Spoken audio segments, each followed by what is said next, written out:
One man who had a firsthand look at Ronald Reagan during his presidency is Dale Petroskey, who's joining us live now. He was Assistant White House Press Secretary, traveling extensively with the president, even accompanying him to his historic first meetings with Gorbachev, spending weekends at Camp David with the Reagans. Dale, what a pleasure to speak with you tonight. Thank you so much for joining us. And can I ask, what was one of the fondest memories you have of the Reagans during this time? I loved the Reagans. They were wonderful people, wonderful representatives of the United States.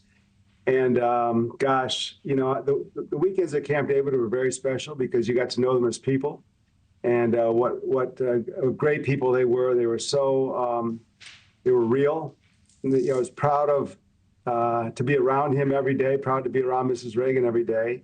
They were real people. They were fun. They were humble. They were real leaders.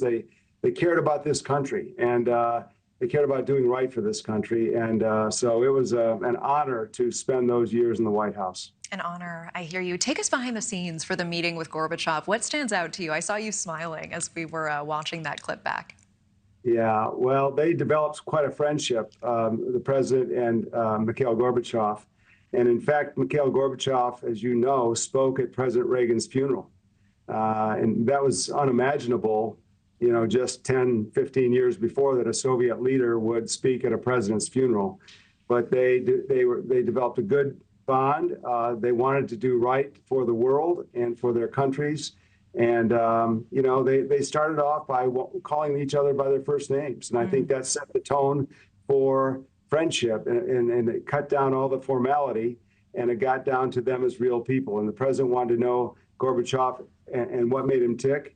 And Gorbachev, I think, saw very quickly what made President Reagan tick. And there was the decency and that government can work when people of goodwill work together. I'm so fascinated by this because you had a front row seat to this. Reagan was such an expert communicator. And as you say, it is impossible to imagine how these two men who had every reason to be at odds with one another would end up with something like a friendship and certainly a respect by the end of this. Was there one thing that President Reagan did in particular to disarm, to make human potential adversaries?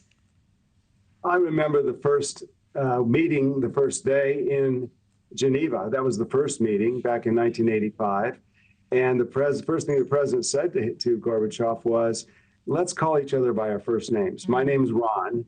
And Gorbachev said, my name is Mikhail. And so, again, that was a surprise because, you know, in statecraft, you know, titles and you know, rigor and all the things, all the trappings of government usually take center stage, but they really got it down to two people.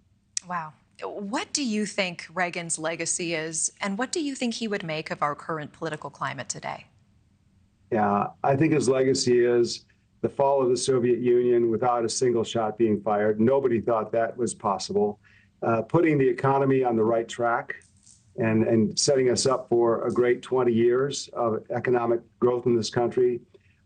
Pride to be an American again. There was a lot of doubts about America, not only around the world, but within this country prior to Ronald Reagan. And people were very proud to be Americans when he was president. And the fact of decency and honoring government. Again, as I said before, a government can work when people of goodwill can work together. As for today's world, I think he would be hard-pressed to understand why it's so divided, why it can't work, because he believed that we are one country, we are America, and forget one political party or the other. It's bigger than that. We love America. Let's do what's right for America to be the best country we can be, and the best country in the world, and continue to separate ourselves from the rest. And he believed with his whole being that America was the greatest nation ever on the face of the earth, as he called it, the last best hope of mankind. Yeah. Really well said. Dale Petroskey, what an honor to speak with you tonight. Thank you so much for your time. Thank you for watching. Go to newsnationnow.com to find News Nation on your television provider. And don't forget to click the red subscribe button below to get more of News Nation's fact-driven, unbiased coverage.